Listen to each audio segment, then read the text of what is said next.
Okay, so let's get into this. We often think, that really big truths, the ones that change how we see everything, they should be loud, right? Like a thunderclap. Yeah, that's the expectation. Drama. Fanfare. Exactly. But what if? What if the really important messages, especially about the planet, what if they come quietly? Maybe even hidden in something like a kid's book. It's a really interesting idea, isn't it? That gentle stories could carry so much weight. And that potential, that idea that stories can subtly shift how we interact with the world, that's really the heart of the trilogy we're looking at today, A Song and Dance for Mother Earth. Right. And this whole series is built on this, pretty unusual partnership. You've got KJ, the author everyone knows, and then Sora May, totally anonymous. Sora May, one who writes for the Earth and its children. It's quite deliberate, that anonymity. It feels like it serves the core message, doesn't it? Yeah, it takes the focus off the who and puts it on the what. Exactly. And the authors are really clear. These aren't lectures. They're not trying to preach about climate change. They call them invitations. Invitations to care, basically, to connect with the natural world. And a key part of that invitation is this idea of the Earth having agency. Is that the right word? Agency, yeah, that's perfect. Yeah. It's not just rocks and water. It's presented as a living thing. And the series suggests that the core elements, fire, water, and now the sun, in this third book, they can actually suffer and even choose to withdraw if they're misused. That's a huge concept. It completely changes the relationship, doesn't it? From what can we take to how do we care for this relationship? If something can leave, suddenly our role as stewards becomes much more critical. Okay, so that brings us to today's focus, the third book, the final one, The Day the Sun Slept, The Earth's Silent Plea, which sounds intense. It is, but also hopeful. We'll get there. But yeah, it tackles the biggest element, the sun. And like the other books, it starts with something real, a real event that sparked the idea. Let's talk about that inspiration, because it was pretty striking, wasn't it, that day in 2020? Oh, absolutely, especially if you're in the Bay Area, that eerie, smoky sky. Where the sun just didn't really rise, or it did, but it was this weird orange glow through thick haze. Exactly that. It wasn't just overcast. It felt unnatural, heavy. The wildfires had just choked the air. And that specific visual, that feeling of the sun being present but hidden, unable to break through, that's the seed for the book. So in the story, the sun literally decides to sleep. How do they frame that? Is it angry? Is it punishing people? That's what's so interesting. The book makes it clear it's not malice. It's not the sun being vengeful. Okay, so then why? It's sleeping. Because the Earth itself is exhausted, wounded after years and years of, human carelessness. The wildfires in the real world, which were linked to human impact and climate change, in the story, they become this physical manifestation of that weariness, literally blocking the sun's light. So the smoke isn't just smoke, it's a symbol. Precisely. It symbolizes how our collective actions, our disregard, can actually obscure the planet's own life force, its energy. That's powerful. It makes the consequence feel very direct. And they use this really poignant analogy, apparently, comparing the Earth to a tired child. A tired child. How does that work? Just like a child who's been pushed too hard, ignored, not given space, they eventually just shut down. They need rest. It forces you, the reader, to shift from thinking about resources to thinking about, compassion. Empathy for the planet itself. That's a big shift, especially for younger readers maybe, but for adults too. Seeing the Earth not as a thing, but as something needing care. It really hammers home that core theme of the trilogy. You take too much, you give too little, and the balance breaks. Nature doesn't just fade away passively, it might actively retreat. So the sun goes to sleep in the story. What happens then? Is it immediate chaos, end of the world stuff? No, and that's part of what makes it feel different. It's not instant apocalypse. It's quieter than that. The sources describe it as a muting, a gradual silencing. Muting, like turning down the volume on life. Kind of, yeah. The vital, life-giving effects of the sun just fade. So the birds stop singing their morning songs, flowers don't open up, there's this heavy quiet that falls over everything. It's a silenced ecosystem.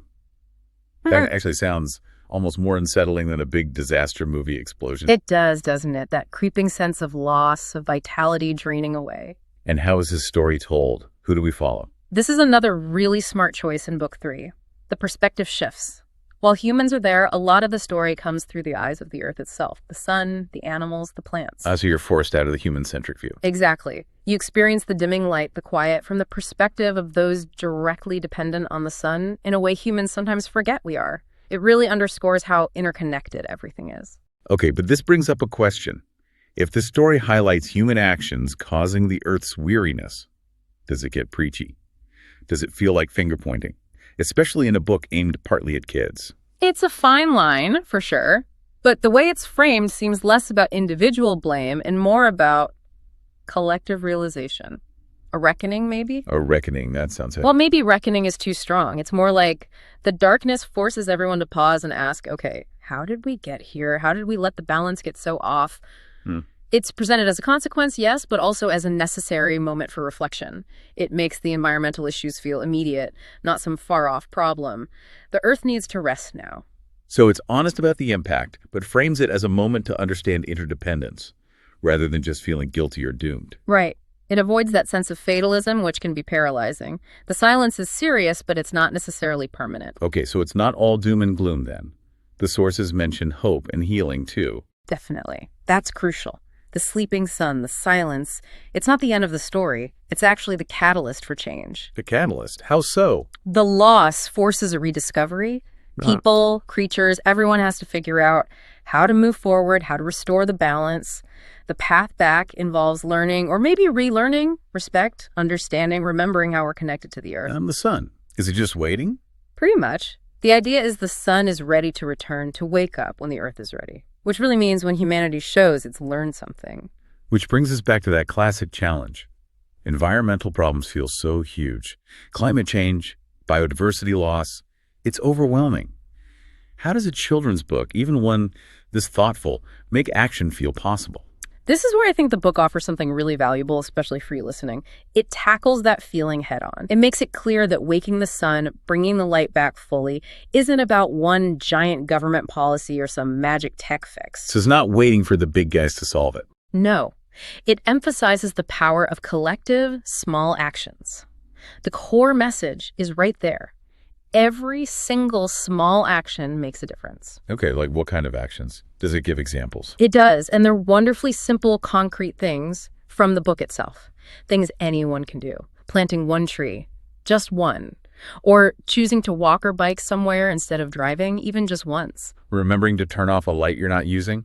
Stuff like that. Exactly, tiny things. But the book frames them not as insignificant gestures, but as vital contributions. It calls it collective mindful action. Like, imagine thousands of people doing these small things. Like little stitches helping to mend something big. That's a great way to put it. It helps combat that feeling of helplessness by saying, no, what you do matters. You are part of the healing. It empowers you. And the idea is that this accumulation of small, caring actions, that's the signal. That's what shows the Earth and the sun that we're ready for a different relationship. That seems to be the heart of it. These aren't just random acts. They're the proof of a changed perspective, paving the way for the light to return fully and for things to be sustained. Okay, so let's try and wrap this up. Thinking about the day the sun slept. The authors took this really scary real-world event, that smoky orange sky, and turned it into something profound. Not a disaster story, but like a pause for thought, a call for compassion. Yeah, it's a brilliant use of that real anchor. It grounds these big ideas, ecological balance, the Earth's needs, our responsibility, in something visually arresting and emotionally resonant. And it really pushes that overall goal of the whole trilogy, right? Using stories to gently, carefully change how we dance upon this Earth, as they might put it. Shifting from just taking to participating to being in rhythm with the planet. Exactly. Moving from carelessness to conscious care, respect, interconnection. It definitely leaves you thinking. Which brings us to that final thought for you, our listeners. If this book suggests that the Earth can send big, obvious signals like a sky full of smoke and sleeping sun, what about the quieter signals? What are the subtle messages the Earth might be sending you right now in your daily life? Things we might normally tune out. Like what? Well, think about it. Maybe it's the specific quality of silence after it rains hard. Or the exact sound the wind makes in the trees outside your window. Is the air cleaner today? Does it feel different? Paying attention to those small details. Yeah. Actively choosing to listen, to really feel the health of the world around you moment by moment. How might that awareness, that conscious listening, change the choices you make today, even the small ones? That decision to truly listen. Maybe that's the first step in that new, sustained dance with the planet they're talking about.